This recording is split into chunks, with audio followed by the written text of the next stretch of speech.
Hi guys, today we will talk about how to enable money on your WeChat app. We will go to figure out this solution or know how you can do that on your WeChat app. All you have to do, you just go up here, you click here on app, then it's going to show for you window like this. Then you just click here on money and you come to, it's going to take you to next window here, and you have to read and agree to this. You just click here on this mark, and it's going to agree with you. Click here on enable now, and you click here on to add a card, and you add your card here on your information card.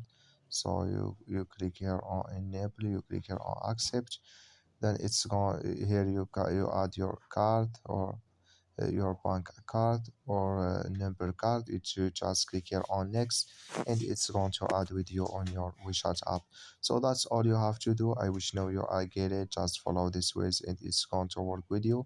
Thank you for your watching. Don't forget to support us by like and subscribe.